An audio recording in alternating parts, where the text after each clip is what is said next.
All right. Well, our final question here today, Jim, was sent via email to CornyDriveThru@gmail.com from Ricky in Peoria, Illinois. What do you remember, if anything, about a guy called Phantasio? Phantasio. He wrestled one match for Vince and was instantly gone. I believe he was also called the Spellbinder. That's a Spellbinder. Yeah. Fantasia. Was it? No, that would be Freebird Fantasia. Yeah, that was Brad Armstrong. Was it Fantasio? I can't remember. What was the guy's name? Oh, was it Dell something? Dell, not Dell Wilkes. That was the Patriot. But they found this guy in Memphis.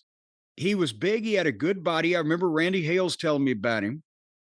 When they first found him or whatever. But he's a good body and a big guy, and he was apparently a trained magician of some description. And so he became the Spellbinder, and he was doing, thing where he'd make the object appear. I don't know what the fuck, but you can imagine a goddamn giant muscle-bound wrestler that's also a magician, Spellbinder.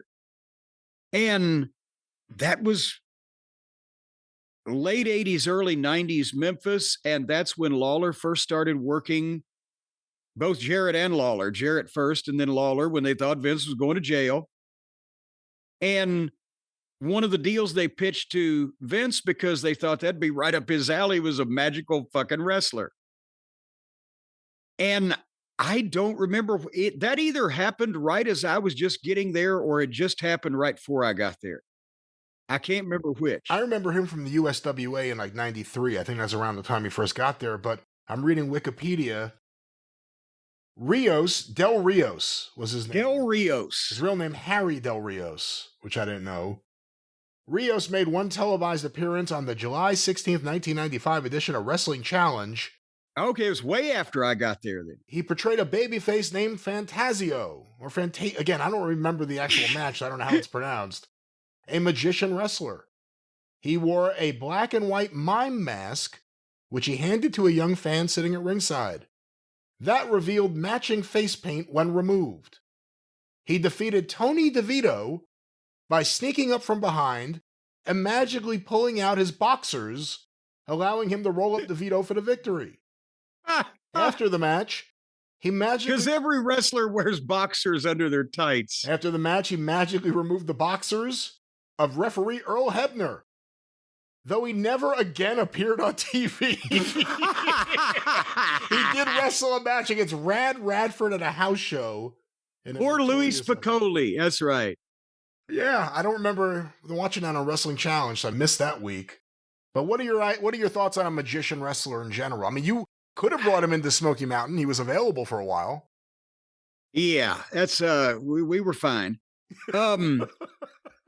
Well, I mean, I can't say that I'm against the concept of a magician wrestler, just if it's well done and it, might get over. This was probably not, from the sound of it, well thought out, because I remember against Spellbinder in Memphis, I think he did things like a cane that shot fire and, more